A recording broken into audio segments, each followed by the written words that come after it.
começando mais um podcast Deixa que eu conto. Vamos iniciar então com a participação da Carolina. Boa noite, me chamo Maria Carolina. Com muita alegria convidamos agora Maria Isnalva Xavier, que irá compartilhar conosco suas experiências e conhecimentos sobre os indígenas em nossa remanso.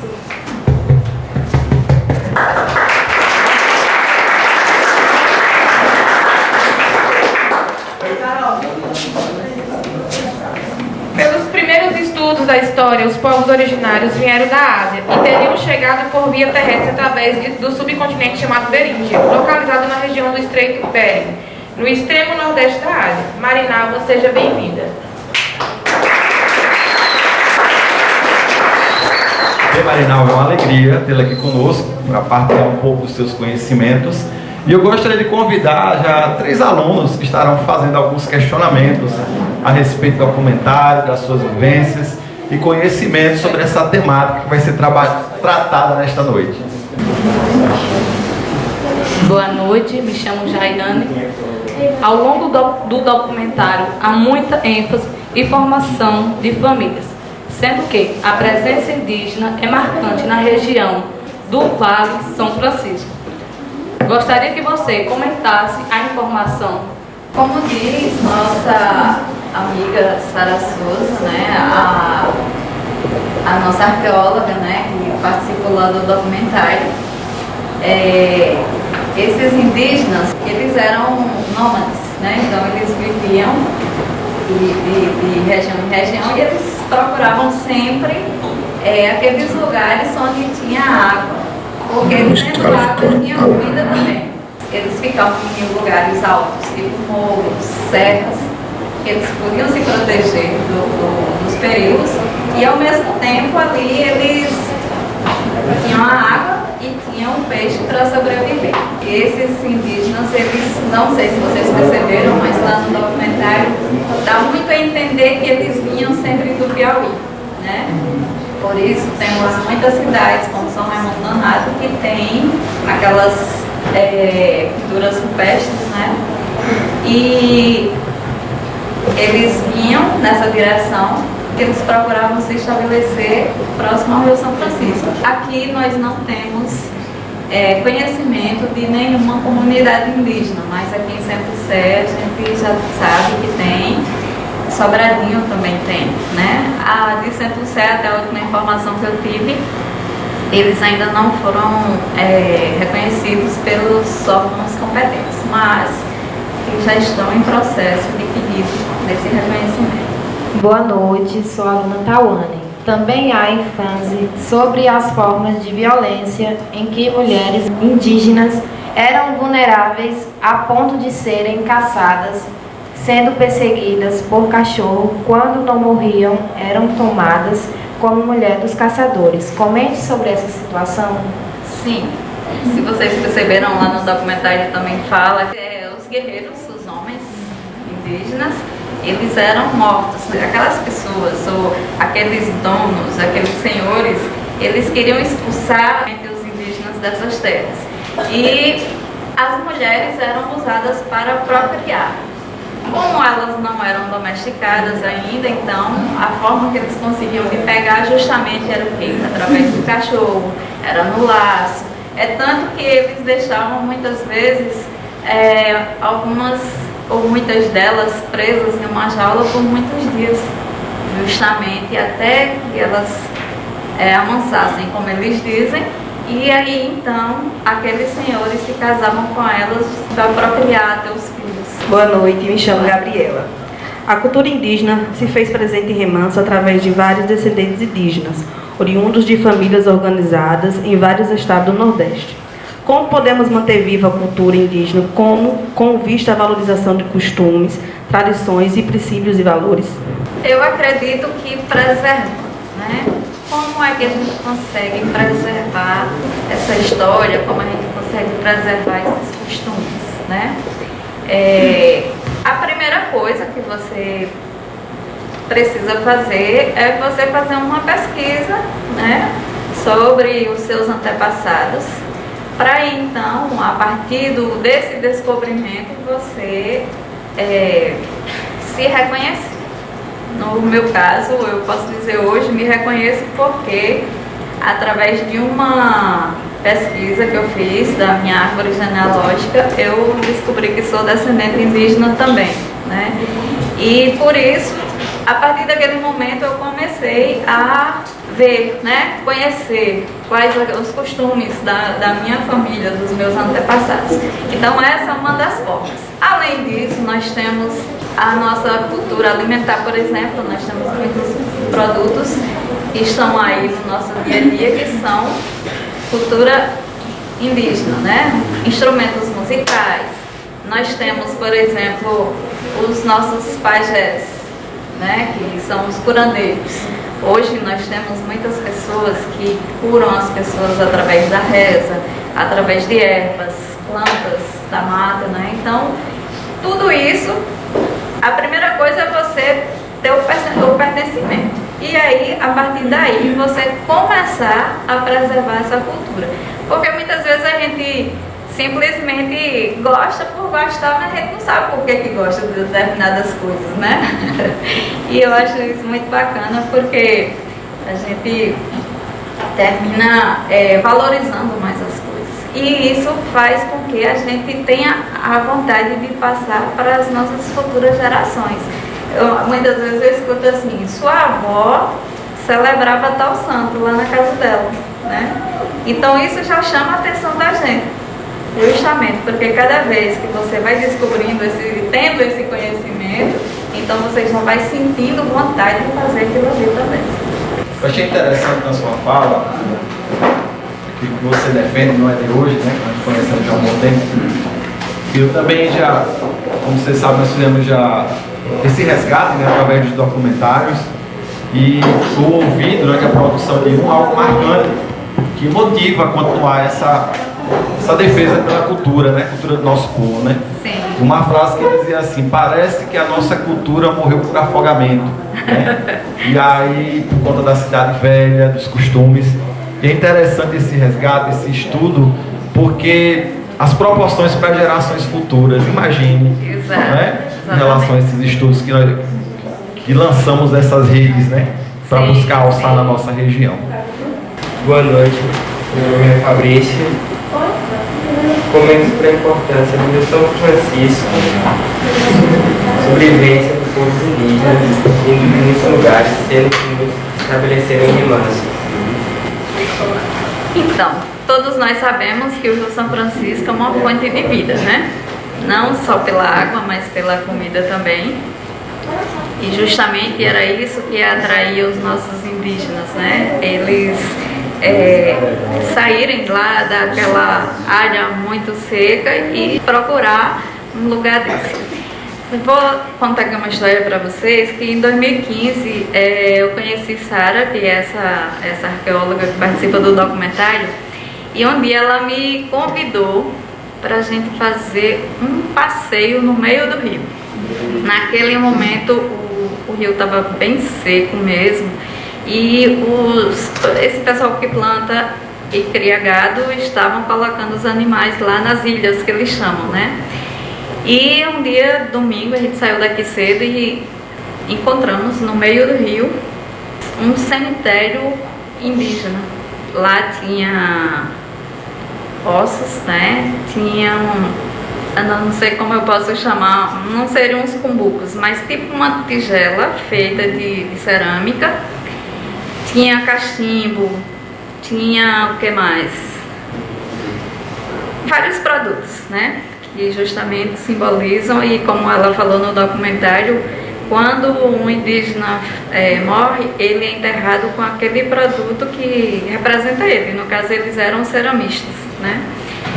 E a gente ficou muito encantada, assim, a gente fez muitas imagens. Eles, como era um grupo de arqueólogos, eles tiraram várias fotos para mandar para o IPHAN, que é o órgão responsável. E agora a gente pode falar sobre isso, mas se tivesse o rio seco não podia, justamente porque as pessoas não devem nem podem mexer naquele lugar, para não, como dizem eles, não descaracterizar o que está lá, né? Só o órgão responsável pode fazer esse estudo. Dessa importância também vem o quê?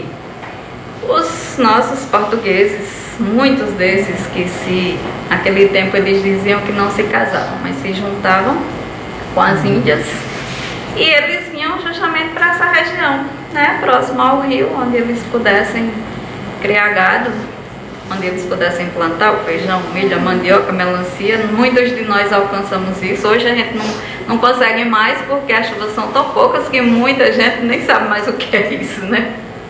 E nisso, eles iam chegando nessas terras e a gente sabe que os nossos antepassados não compravam terras. Eles chegavam num determinado lugar e eles demarcavam aquela terra e se tornavam donos, né?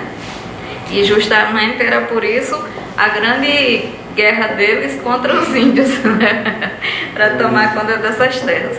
Então, o Rio São Francisco tem essa grande importância nesse sentido, né? Porque eles procuravam onde tinha água e comida para sobreviver. Boa noite. Boa noite. Meu nome é Nicole. É verdade que em Remanso há mulheres indígenas que desempenham papéis importantes na vida social, cultural, econômica da comunidade? Sim. Se vocês perceberam, ou vocês vão perceber daqui para frente, com certeza, vocês vão fazer vários estudos, mas nós temos mulheres indígenas que são professoras, são assistentes sociais, advogadas, nós temos religiosas que são descendentes indígenas, nós temos uma série de pessoas que são descendentes indígenas que estão ali envolvidas, que trabalham um pouco com a cultura, né? Então, com certeza, muitas mulheres fortes aí, junto com todos nós aí, fazendo um papel muito importante de transformação na nossa sociedade. Boa noite, me chamo Gustavo. Muitas mulheres descendentes indígenas têm atuado em manifestações culturais como a Marujada Quilombola. Comente. Vocês sabem o que é a Marujada Quilombola? A Marujada Quilombola, ela é uma manifestação cultural. Ela acontece principalmente aqui na Bahia, em especial a cidade de Lençóis. Como ela começou? Um negro, fugindo dos capatazes, ele chegou em uma localidade no Pantanal Marimbus, ou seja, no Pantanal baiano, né? Eles dizem que quase todo estado tem um Pantanal. Então, pelo fato de lá ter muitas piranhas, muitos jacarés, cobras, ele achou essa facilidade, né, de chegar e se esconder e não ter como os capatazes pegarem. Então, o que acontece? Ele chegou lá e se estabeleceu, né? Lá eles criaram o quilombo do Remanso, que eu participo de alguns grupos da cultura, não só a nível estadual, mas federal também. E eu sempre via o pessoal falando no Remanso, e eu ficava, Jesus, a Bahia tem outra cidade chamada Remanso, e aí ficava me perguntando. Depois que eu descobri que era o quilombo do Remanso, né? Então, é um quilombo muito famoso e eles praticam essa Marujada Quilombola, né? Que, na verdade, ele se juntou às indígenas de lá e criaram o quilombo.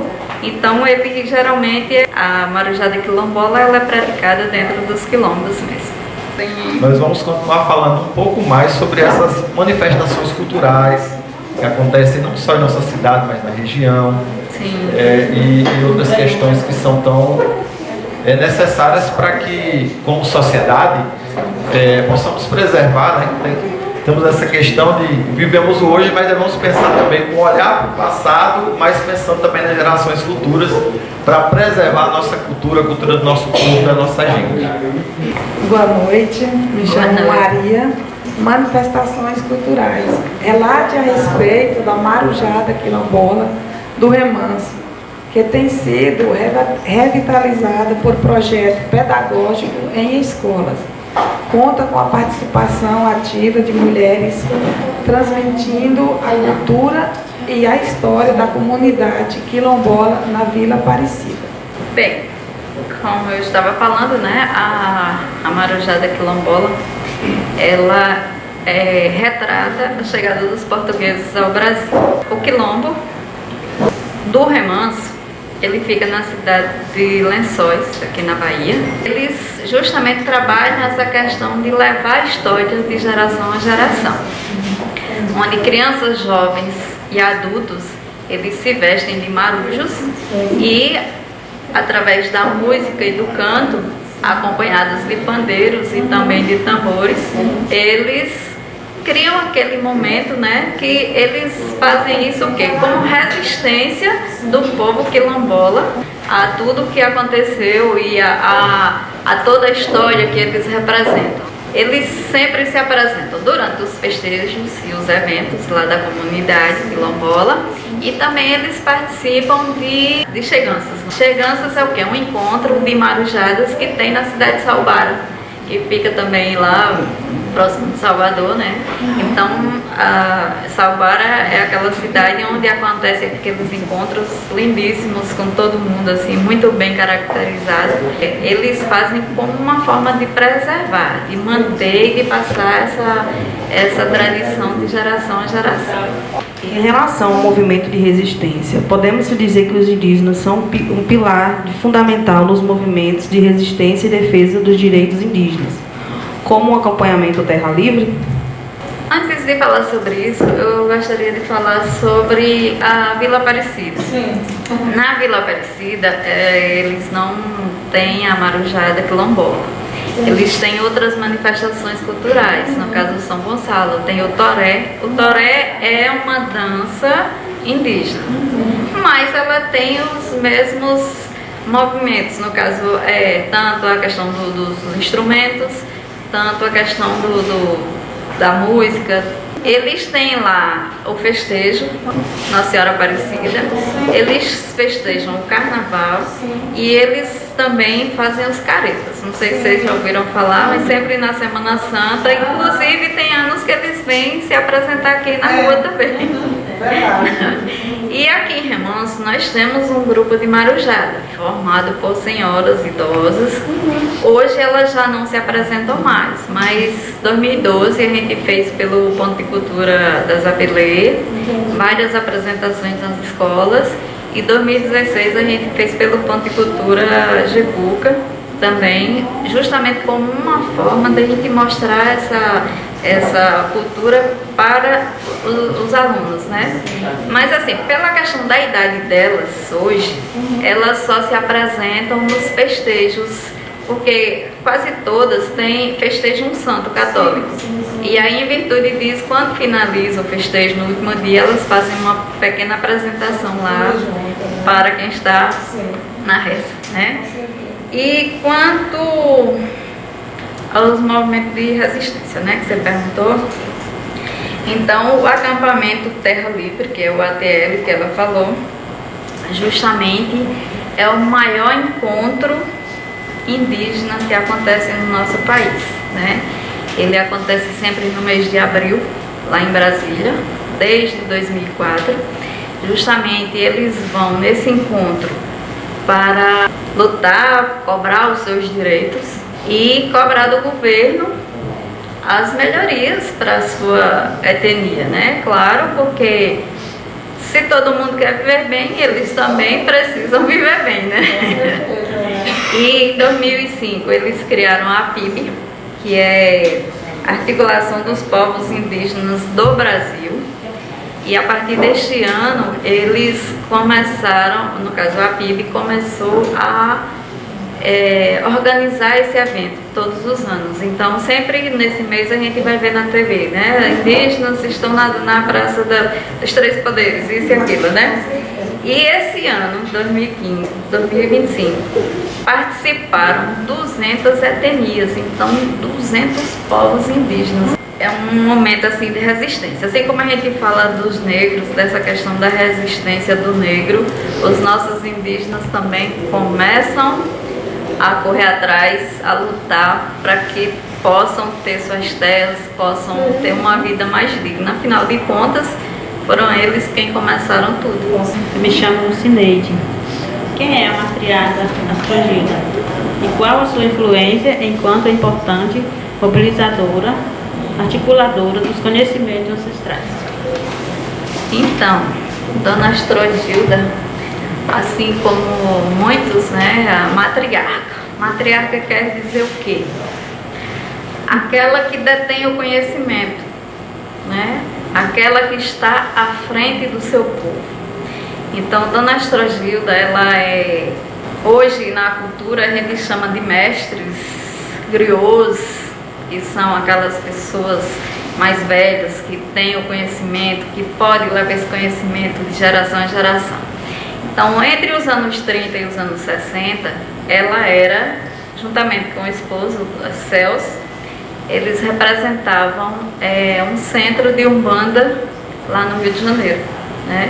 E aí eles se tornaram quilombo, e a partir do momento que ela faleceu, o quilombo passou a se chamar Quilombo Cafundá, Astrogilda. Para fazer uma homenagem a ela, sempre que você presta uma homenagem dessa, é para que você possa levar essa ancestralidade, ou seja, a nossa história à frente, né? Então, hoje o governo do estado e o governo federal, eles já disponibilizam editais para premiar esses mestres, porque são eles que têm o conhecimento, então são eles que vão levar para frente esse conhecimento. Eles, na verdade, estão sendo reconhecidos pelo governo, e aqueles que ficam depois é que já vão ficar responsáveis de levar esse conhecimento para frente, porque é aquilo que a gente diz, o conhecimento é tudo, né? Então, quando você tem esse conhecimento, você é capaz de fazer qualquer coisa.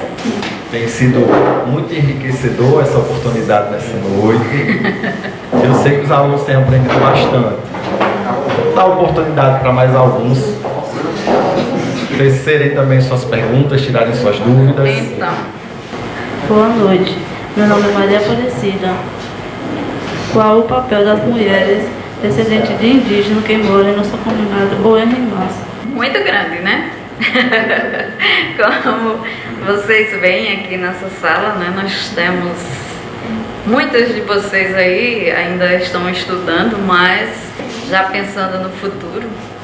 Mas nós temos mulheres na política, nós temos mulheres na saúde, na educação, na cultura, na espiritualidade, em tudo que você imaginar. E geralmente mulher, onde ela se encontra, ela tem uma determinada liderança. Ela consegue muitas vezes convencer os demais em determinadas situações, né?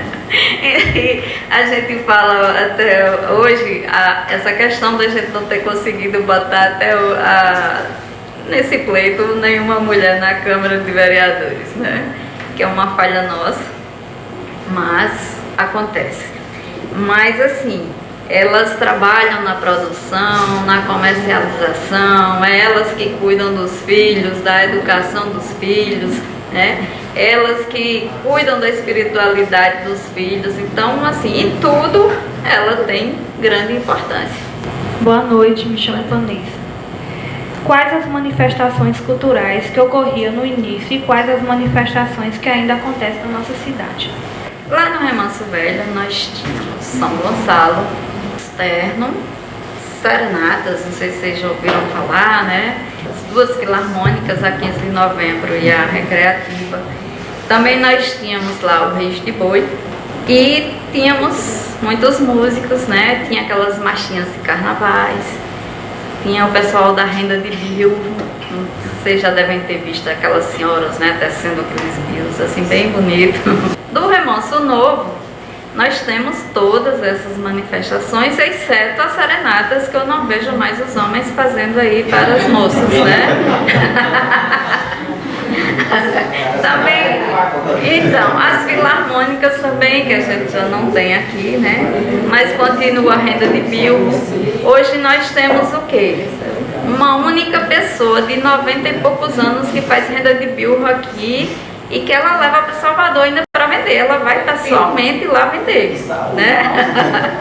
Inclusive, agora no mês de julho, nós vamos começar a fazer algumas oficinas da renda de bill, justamente para não deixar morrer. Nós temos ainda o Reis de Boi, nós temos o São Gonçalo, temos o Terno também, Não lembro se a gente apresentou o Rui Barbosa, mas acho que sim. O artesanato, temos a capoeira, o teatro. Naquele tempo tinha teatro em Remanso Velho também, só que o povo chamava drama.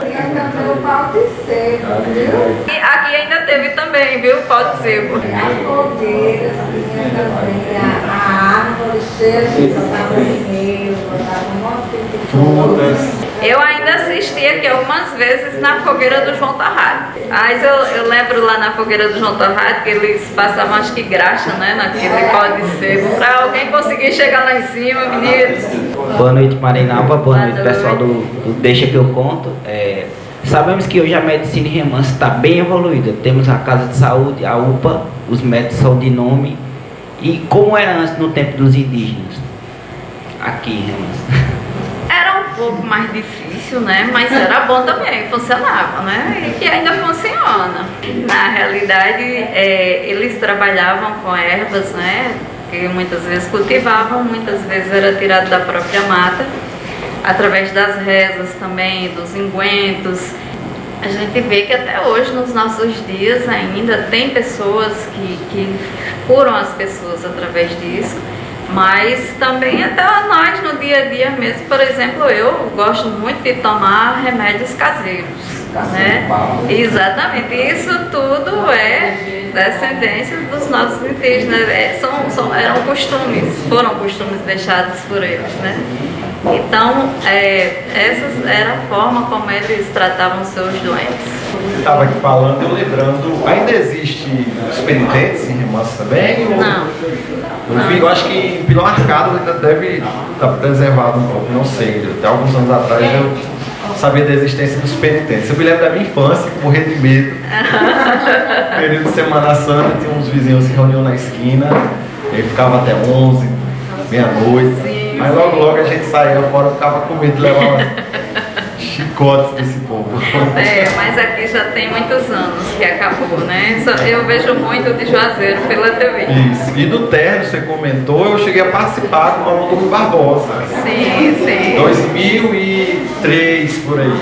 2003. Um terno. Sim. Na época do Rui Barbosa, ensaiavam, mas foi bem interessante essa participação. E a samba de roda. Isso. Lá no Remanso Velho tinham vários ternos, né? Eu sei que tinha o brasileiro, tinha o dos Apaches, tinha da Estrela d'Alva e outros que eu não me recordo aqui agora. Depois que chegou aqui, já agora recente, em 2012, se não 2012 mais ou menos, a menininha fez o terno das Havaianas. E agora mais recente a gente fez o terno dos Apaches. Boa noite, Marinalva. Tudo bom? Meu nome é Sol. Qual seria o papel desempenhado pelas mulheres indígenas nas suas comunidades? Então, elas têm assim aquele papel bem importante, né? Que é cuidar dos filhos, cuidar da educação, da saúde deles, cuidar da espiritualidade desses filhos. Elas lideram, né? Outras indígenas, assim como homens também, né? Elas trabalham a cultura, elas que plantam e que colhem, são as guardiãs da cultura ancestral. Então elas têm assim uma grande influência, elas participam da política, elas ajudam na tomada de decisões, enquanto os homens, eles vivem mais para caça e para pesca. Elas também lutam pelos seus direitos. Eu até estava vendo agora essa semana que nesse mês, ou melhor, do mês de setembro para cá, o governo da Bahia, ele criou, através de editais, 30 pontos de cultura indígena, justamente como uma forma de preservar essa cultura na nossa Bahia. As mulheres indígenas são reconhecidas pela sua capacidade de articular e mobilizar outros indígenas? Assim como todas as mulheres indígenas não estão ficando para trás, elas estão seguindo essa luta que está vindo aí bem forte. E para que ela não fique submissa, não só as mulheres indígenas que vivem naquelas comunidades, mas as mulheres indígenas que vivem aqui fora, das comunidades indígenas, mas nas demais comunidades. É por isso que hoje nós temos uma ministra indígena, nós temos vários políticos indígenas, e em especial mulheres, e para que a gente possa fortalecer. Quando eu falo isso, eu falo por mim também. Trabalho na cultura, então eu tento o quê? Fortalecer essa cultura, para que a gente, no futuro, a gente possa se tornar cada vez mais forte. Marinalva, nós, alunos da EJA, queremos agradecer de coração pela sua participação tão especial no nosso podcast. Sua presença enriqueceu o nosso projeto, nos ensinou com sabedoria e nos tocou com sua verdade. Obrigada por compartilhar seu tempo e sua experiência conosco. Até a próxima!